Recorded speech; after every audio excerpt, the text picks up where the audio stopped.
Greetings and welcome to part 1 of the Baritone slash Euphonium, even kind of tuba series at this time. We're using essential elements for learning how to play this instrument. So this is the introduction to kind of get you started. So the first thing is you have in this case, euphonium. There's also a baritone, which looks very similar, except it's a little more skinny in certain spots. This is also very applicable to the tuba. So the notes are going to be the same, the fingerings are going to be the same, the concepts are going to be the same. The only difference is that the tuba notes look a little bit different underneath the staff. So the first thing we're going to do is talk about the different parts of the baritone or the euphonium or even the tuba, so you kind of know what I'm talking about. We have the bell. This is where the sound really comes out and is amplified. We've got the valves. We have 1, 2, 3. Your first finger plays the first valve. Your second finger goes on the second valve. Your third finger goes on this valve, your ring finger.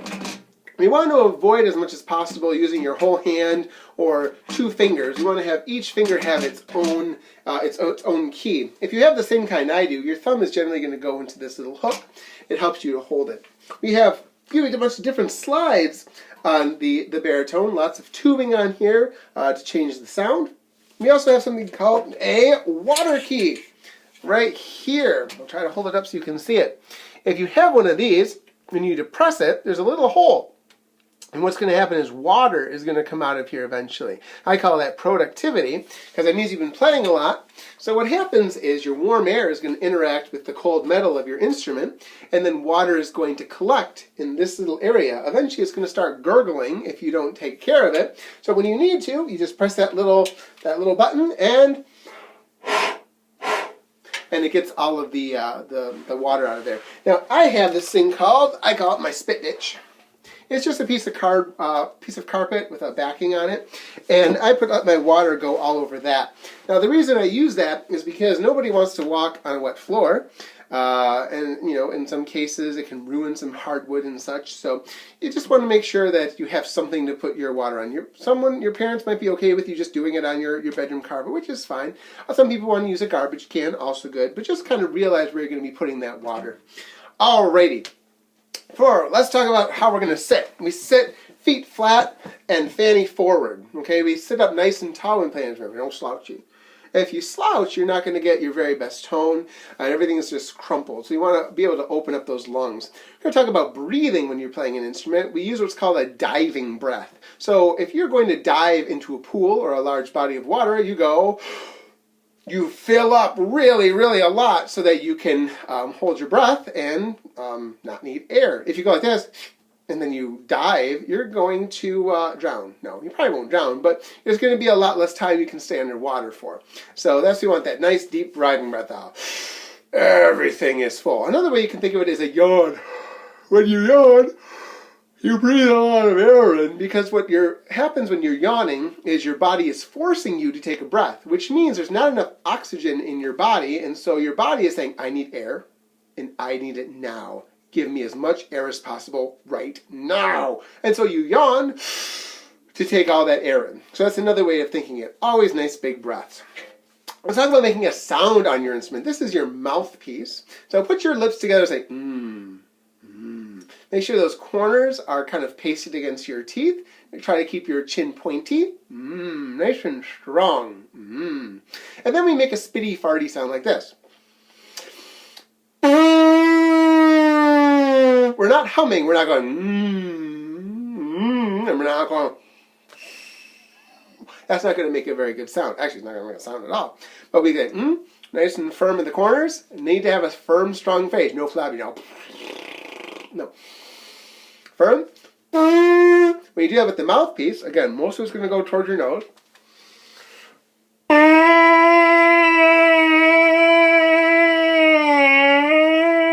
How you're going to make a sound on the instrument. As you progress, you can really make songs on the instrument, on the mouthpiece.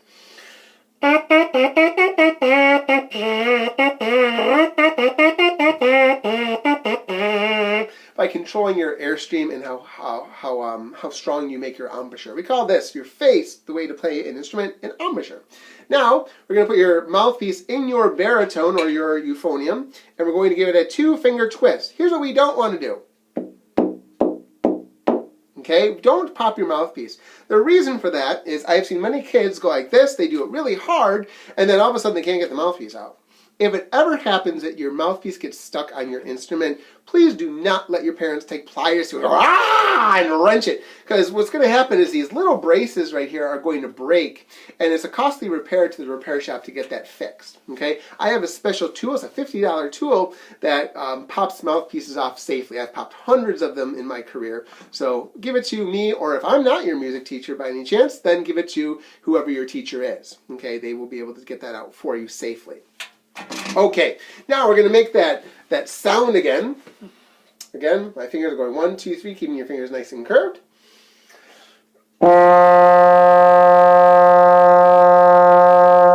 You might find that you sound something like this.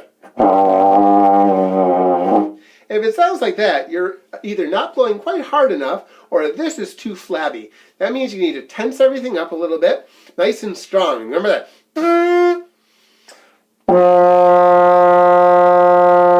Now, I like to use Essential Elements. That's the series that our school district uses. So if you go in your Essential Elements book to page 4 and page 5, this is where we're going to start learning some notes. Page 2 and 3 is some great introductory information that I would encourage you to read to help you out when you're playing. So on page 4, look at the top of the page in the orange box. It has a long tone. So a long tone, it says to begin, we'll use a special long tone note. Hold the note until your teacher tells you to rest. Practice long tones each day to develop your sound. Long tones are truly fantastic. Number 1, it says the first note, and you notice there is an F in an orange box. Underneath that F, you notice there are 3 circles labeled 1, 2, and 3. Those are your valves. Okay, those are your valves. If it's blackened in, it means push the valve down. If it's white, it means leave the valve up. So your first note F, no valves are pushed down. You just blow. Another first note that we're going to learn is this one. Hear the difference? Low, high. To get a lower note on the baritone, you're going to loosen up your face a little bit, loosen your air, widen your airstream, think lower to get those lower sounds. And again, to get a higher note, if it's going too low, you tense up your lips, you blow faster air to get those sounds. So your first note is note F. We're going to play a long F, then we're going to rest for a minute, then we're going to play another note F.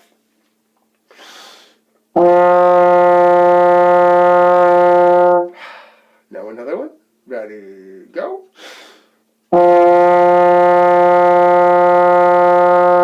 Now we know it's note F because, first of all, it says so in the note head, and they're telling us it's note F, but also because you are using the lines and spaces of the musical staff. Now, the musical staff, there are 5 lines, and there are 4 spaces that go in between the lines. Now, notice that your F is on the 4th line up. Now, in your general music classes, you may have learned every good boy does fine, and the space face, F-A-C-E. I'm sorry, it doesn't work for the euphonium or the baritone or the tuba or the trombone for that matter. You use something called a bass clef, which means all your notes are different. That's okay, we're going to teach you a new one. All right, for you, the notes on the lines going up is going to be G, B, D, F, and A. We remember this as good boys do fine always. And then we notate the notes in between the lines, so there's no line running through it, as A, C, E, G, and we like to say, all cows eat grass. So let's go through that again. Good boys do fine always, and then all cows eat grass. So F is on the 4th line up.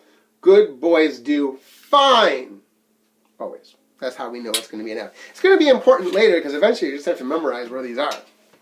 All right, underneath number 1, we have another orange box, and it talks about the beat. The beat is the pulse of music, and like your heartbeat, it should remain very steady. Often we like to tap our foot to the beat to help us maintain a steady beat. A beat can be fast, it can be slow,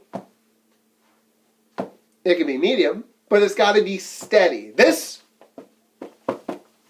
is not a beat. Okay, nice and steady. It also has notes and rests. It says notes tell you how high or how low to play by their placement on the line or space of the musical staff. That's those 5 lines, 4 spaces, tells you the different notes. And then the type of note tells you how long to play it. So they gave us two. They give you a quarter note, which is one beat of sound, and then a quarter rest, that funky squiggle, is one beat of silence. Let's start using this. On number 2 in your book, it says count and play. You have 4 quarter note Fs. Again, quarter notes because I showed you their quarter notes. You know it's an F because it says F in the note head, but because also it's on the 4th line. Good boys do fine. Eventually, they're not going to put the notes inside, what they're called, inside the note head anymore. So number 2, we're going to play 4 Fs, then we have 4 quarter note rests, and then we have 4 more Fs, and then 4 more rests.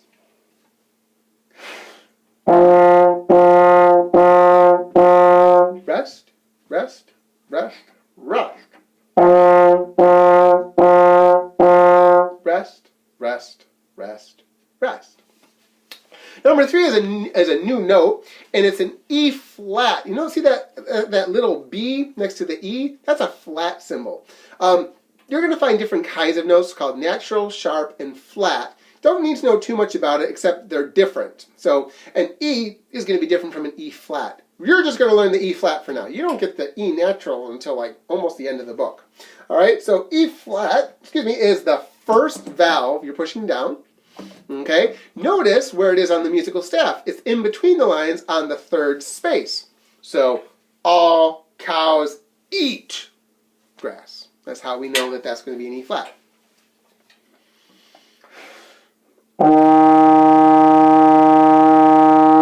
Rest for a second, and then another one.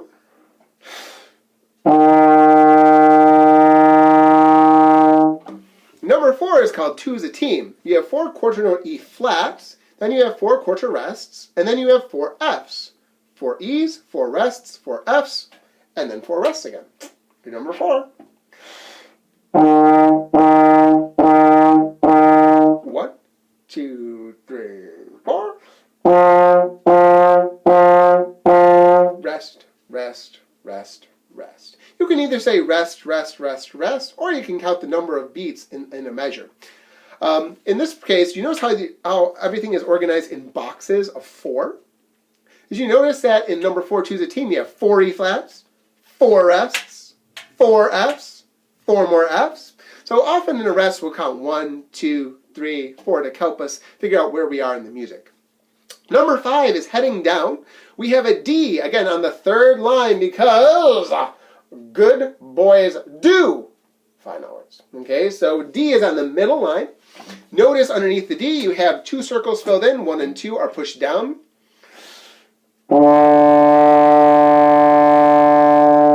Rest for a second. Play another D. That was fun. Number 6 at the bottom of page 4 in your Essential Elements book is moving on up. Now that you have 3 different notes, you can play D, D, D, D, D, rest, rest, rest, D, D, E flat, F. For a while, just to keep things simple, when I have a flat sign on this E flat, I'll probably just say E, because that's the only one you know so far.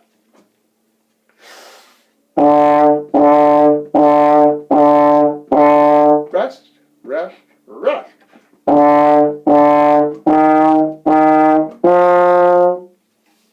Page 5, look at the orange box at the very top of the page. It says double bar. So at the end of music, you'll sometimes see 2 solid lines. And this indicates the end of a piece of music. The end, that's what all the double bar means.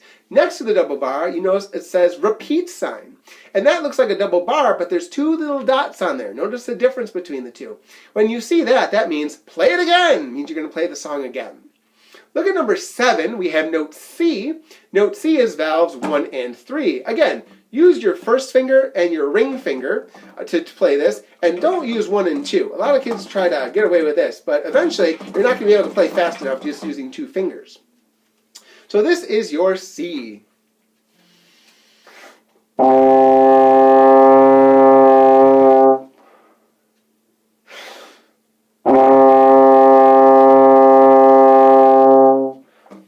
Number 8 is 4x4.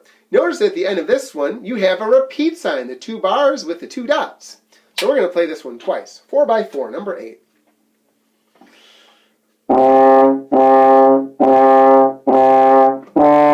Rest, rest, rest.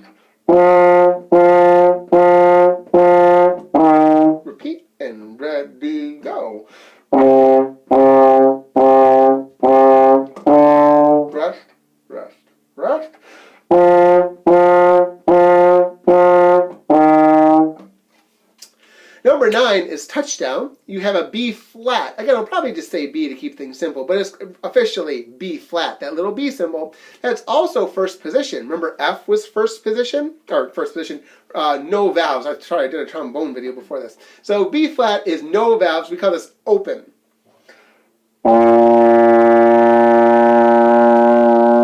F was this. B flat is this. It's lower. Let's play another one.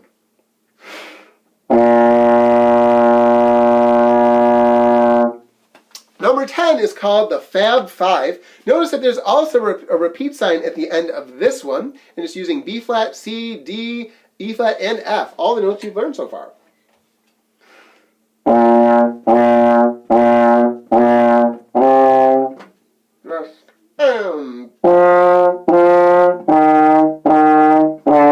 Rest, rest, repeat.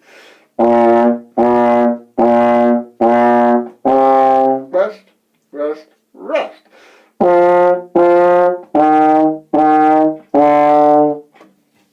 Underneath number 10, there's a rather large orange box. The first thing in there is the bass clef, which we talked a little bit about. Basically, it just changes the position of the notes. You don't really need to know what it does right now. Just know that you play a low instrument, so you use bass clef. We talked about what that means. It means that your notes are G, B, D, F, A for the lines, good boys do fine always, and then A, C, E, G, or all cows eat grass for the spaces. I also have in there a time signature. It tells you how many beats are in every measure. So looking at number 11, you notice there's a little 4 over 4 there. That just means there's going to be 4 beats in every measure, or 4 things, okay? In this particular case, there's quarter notes and half rest. That's going to change a little bit later, but we'll talk about it when we get there. Also in that orange box, you have sharp, flat, and natural. Don't really need to know too much about those at the moment. When we get to those later in the book, we'll tell you more. But basically, a note can be a natural note, it can be a sharp note, or it can be a flat note. Like, for instance, you may have a D, which is natural. If there's nothing on it, it's just natural. D. We're going to learn D flat, which means it's going to sound a little bit lower. And then you're going to learn a D sharp, which means it's going to sound a little bit higher. They're all different notes. But for now, you just know one D. That's all you need.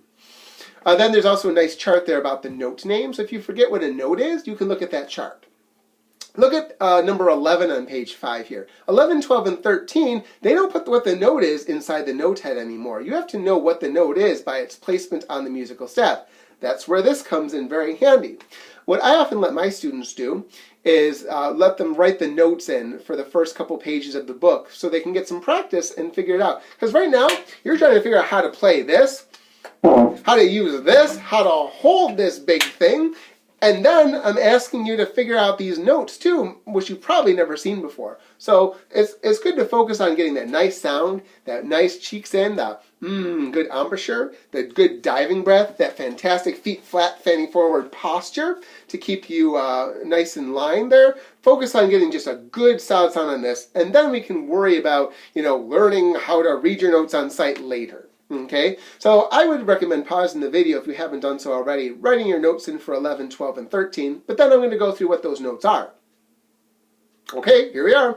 Number 11, the notes are B flat, B flat, B flat, B flat, C, rest, rest, rest, F, F, E flat, D, rest, rest, and then you repeat. Notice that the B flat, the flat symbol, only comes in once. That's because it carries through the measure. So I'm just going to call those B for now on. Look at number 12. First flight goes D, D, C, C, B, B, B. Rest. F, F, E, E, D, C, B. And then it repeats. 13, your notes are B, C, D, E, F, F, F, rest, D, E, D, C, B, D, B. Now we're going to play them. Number 11.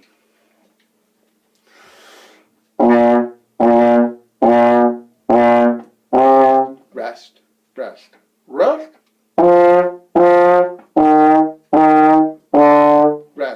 rest, repeat. Rest, rest, rest. Number 12 is first flight.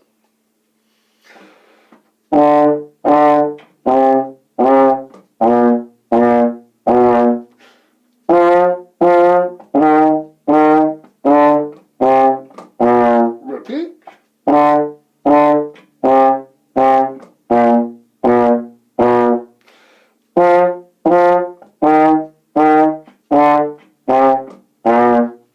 The number 13.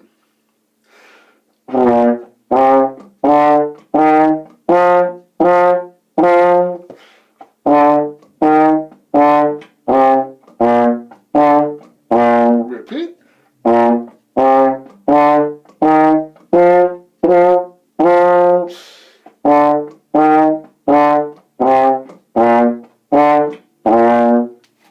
Once you've spent some time practicing these notes, getting a good sound on your instrument, then you're free to move on to the white belt. We start band karate in the next video segment. So keep on playing. The best advice I can give to any young player is practice every day.